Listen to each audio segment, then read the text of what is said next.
রহমান এবং দেশনেত্রী বেগম খালেদা জিয়ার যোগ্য উত্তরসূরি ভারপ্রাপ্ত চেয়ারম্যান জনাব তারেক রহমান। ধন্যবাদ। বিসমিল্লাহির রহমানির রহিম। বিএনপি আয়োজিত বিজয় দিবসের আজকের এই আলোচনা অনুষ্ঠানের সম্মানিত সভাপতি জনাব মির্জা ফখরুল ইসলাম আলমগীর, মঞ্চে উপস্থিত স্থায়ী কমিটির সম্মানিত সদস্যবৃন্দ সহ উপস্থিত নেতৃবৃন্দ, আমার সামনে উপস্থিত প্রিয় ভাই বোনেরা এবং প্রিয় সহকর্মীবৃন্দ সহ সমগ্র দেশের গণতান্ত্রিক আমি প্রিয় জনগণ, আসসালামু আলাইকুম। লাখো প্রাণের বিনিময়ে অর্জিত গৌরবময় বিজয়ের ৫৪তম এই বার্ষিকীর শুভ লগ্নে বাংলাদেশের গণতন্ত্রকামী স্বাধীনতা প্রিয় জনগণকে জানাই বিজয়ের আন্তরিক শুভেচ্ছা। স্বাধীনতার জন্য আত্মত্যাগকারী বীর মুক্তিযোদ্ধাদের প্রতি জানাই গভীর শ্রদ্ধা। সাম্য, মানবিক মর্যাদা, সামাজিক সুবিচার প্রতিষ্ঠার মূলমন্ত্রে ১৯৭১ সালে বীর মুক্তিযোদ্ধারা বাংলাদেশ স্বাধীন করেছিলেন। তবে তাবেদার অপশক্তি বারবারই স্বাধীন বাংলাদেশকে বিপথে নেবার ষড়যন্ত্র অব্যাহত রেখেছিল।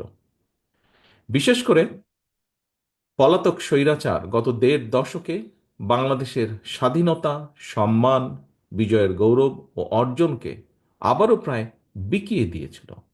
তবে ছাত্র জনতার রক্তক্ষয়ী গণ অভ্যুত্থানে গত ৫ই আগস্ট তাবেদার মাফিয়া চক্রের প্রধানের পালিয়ে যাবার ভেতর দিয়ে দেশ এবং জনগণের স্বাধীনতা রক্ষা পেয়েছে।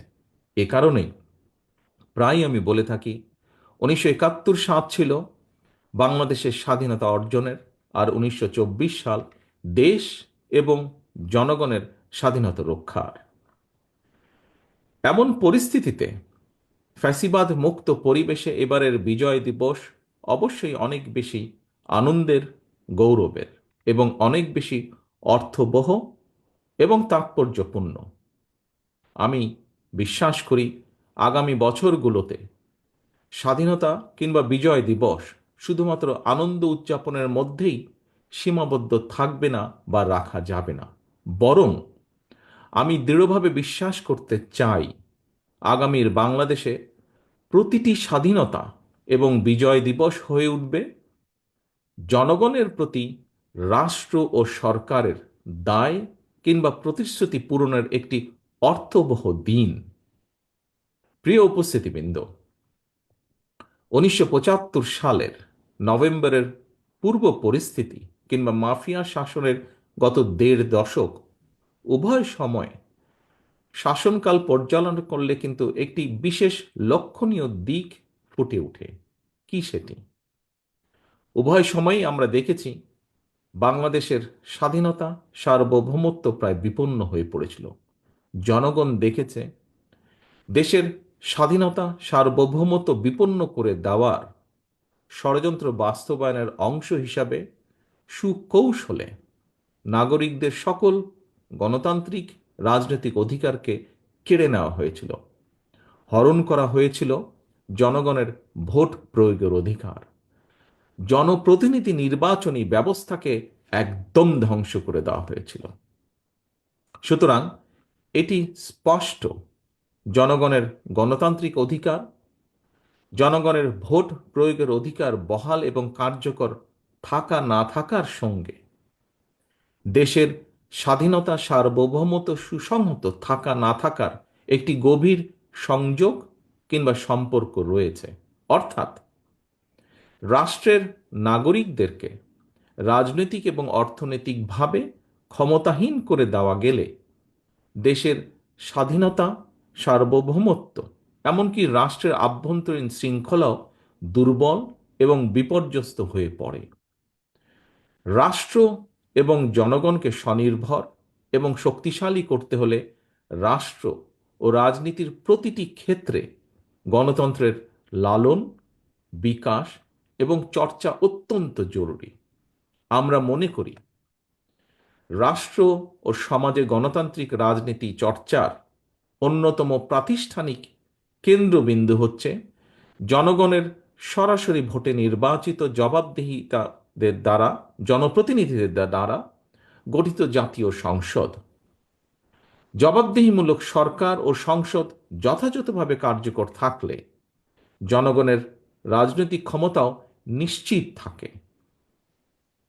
প্রিয় সহকর্মীবৃন্দ, আমাদের মনে রাখা দরকার, জনগণ শক্তিশালী না থাকলে জাতীয় ঐক্য শক্তিশালী হয় না। রাষ্ট্র ও রাজনীতির গুণগত পরিবর্তনের জন্য সংস্কারের বিকল্প নেই। তবে একই সঙ্গে এটিও মনে রাখা জরুরি, কেউ স্বৈরাচার কিংবা ফ্যাসিস্ট হতে চাইলে তার কাছে সংবিধান কিংবা প্রবিধান বাধা হয়ে দাঁড়াতে পারে না বা দাঁড়ায় না। বরং রাষ্ট্রের প্রচলিত বিধিবিধানকে উপেক্ষা করেই কোনো একজন শাসক স্বৈরাচার কিংবা ফ্যাসিস্ট হয়ে ওঠে। সুতরাং রাষ্ট্র এবং সরকারকে স্বৈরাচার বা ফ্যাসিবাদ থেকে সুরক্ষিত রাখতে চাইলে সুসংবদ্ধ বিধিবিধানের চেয়েও রাষ্ট্র রাজনীতির প্রতিদিনের কার্যক্রমে, নাগরিক জীবনের প্রতিদিনের চালচিত্রে গণতান্ত্রিক রাজনৈতিক সংস্কৃতির চর্চা অত্যন্ত বেশি জরুরি। প্রতিদিনের কার্যক্রমে গণতান্ত্রিক চর্চার মাধ্যমেই রাষ্ট্র সমাজ থেকে ফ্যাসিবাদের উপাদান দূরীভূত করা সম্ভব, দূরীভূত হয়ে থাকে। প্রিয় দেশবাসী, বর্তমান অন্তর্বর্তীকালীন সরকার কি করতে চাইছে? রাষ্ট্র মেরামতের জন্য অন্তর্বর্তীকালীন সরকারের আর কত মাস কিংবা কত সময়ে প্রয়োজন, সেটি জানার অধিকার জনগণের রয়েছে। সরকার জনগণের সামনে তাদের আগামী দিনের কর্মপরিকল্পনার রোডম্যাপ ঘোষণা করলে এটি একদিকে জনগণের কাছে সরকারের স্বচ্ছতা এবং জবাবদিহিতাকেই নিশ্চিত করবে, অপরদিকে প্রশাসনিক কার্যক্রমেও গতিশীলতা বাড়বে।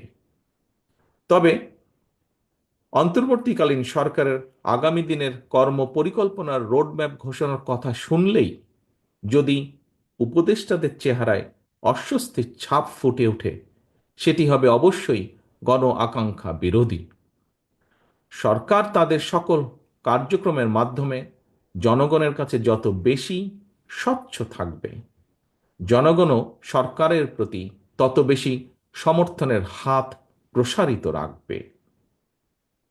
প্রিয় ভাই বোনেরা, প্রায় প্রতিদিন দেশের কোনো না কোনো হাসপাতালে ডেঙ্গুতে মানুষের মৃত্যু অব্যাহত রয়েছে।